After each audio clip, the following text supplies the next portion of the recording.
இன்றைய முதல் வாசகம் இறைவாக்கினர் எரேமியா நூலிலிருந்து வாசகம். அதிகாரம் 23 வசனம் 1 முதல் 6 முடிய. அந்நாட்களில் ஆண்டவர் கூறுவது: என் மேய்ச்சலுக்கு உட்பட்ட ஆடுகளை அழித்து சிதறடிக்கும் மெய்ப்பவர்களுக்கு ஐயோ கேடு.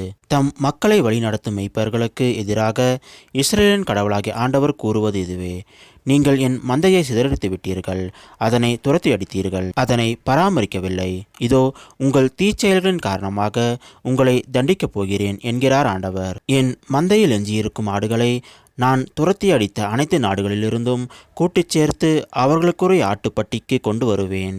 அவையும் பல்கி பெருகும். அவற்றை பேணி காக்க நான் மெய்ப்பர்களை நியமிப்பேன். இனி அவை அச்சமுறா, திகிலூரா, காணாமலும் போகா என்கிறார் ஆண்டவர். ஆண்டவர் கூறுவது இதுவே: இதோ நாட்கள் வருகின்றன, அப்போது நான் தாவீதுக்கு ஒரு நீதியுள்ள தளிர் தோன்ற செய்வேன். அவர் அரசராய் ஆட்சி செலுத்துவார். அவர் ஞானமுடன் செயல்படுவார். அவர் நாட்டில் நீதியையும் நேர்மையையும் நிலைநாட்டுவார். அவர் தம் நாளில் யூதா விடுதலை பெறும், இஸ்ரேல் பாதுகாப்புடன் வாழும். யாவே சித்கேனு என்னும் பெயரால் இந்நகர் அழைக்கப்படும். இது ஆண்டவர் வழங்கும் அருள்வாக்கு. இறைவா, உமக்கு நன்றி.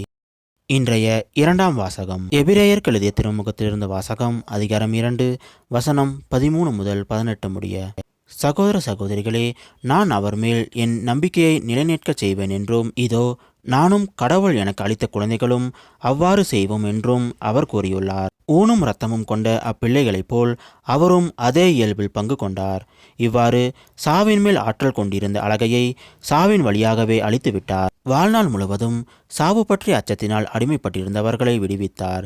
ஏனெனில் அவர் வானதூதருக்கு துணை நிற்கவில்லை, மாறாக ஆபிரகாமின் வழிமரபிற்கே துணை நின்றார் என்பது கண்கூடு. ஆதலின் கடவுள் பணியில் அவர் இரக்கமும் நம்பிக்கையும் உள்ள தலைமை குருவாயிருந்து மக்களுடைய பாவங்களுக்கு கழுவாயாகுமாறு எல்லாவற்றிலும் தம் சகோதர சகோதரிகள் போல் ஆக வேண்டியதாயிற்று.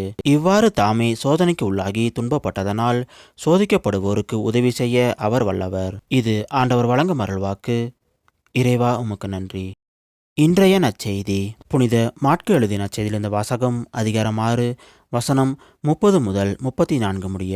திருத்தூதர்கள் இயேசுவிடம் வந்து கூடி தாங்கள் செய்தவை கற்பித்தவை எல்லாம் அவருக்கு தெரிவித்தார்கள்.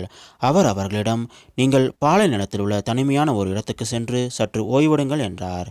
ஏனெனில் பலர் வருவதும் போவதுமாய் இருந்ததால் உண்பதற்கூட அவர்களுக்கு நேரம் கிடைக்கவில்லை.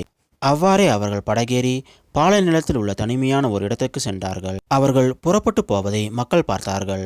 பலர் அவர்களை இன்னாரென்று தெரிந்து கொண்டு எல்லா நகர்களிலிருந்தும் கால்நடையாகவே கூட்டமாய் ஓடி அவர்களுக்கு முன் அங்கு வந்து சேர்ந்தனர். அவர் கரையில் இறங்கிய போது பெருந்திரளான மக்களை கண்டார். அவர்கள் ஆயரில்லா ஆடுகளைப் போல் இருந்ததால் அவர்கள் மீது பரிவு கொண்டு அவர்களுக்கு பலவற்றை கற்பித்தார். இது கிறிஸ்து வழங்கும் நற்செய்தி. கிறிஸ்துவே, உமக்கு புகழ்.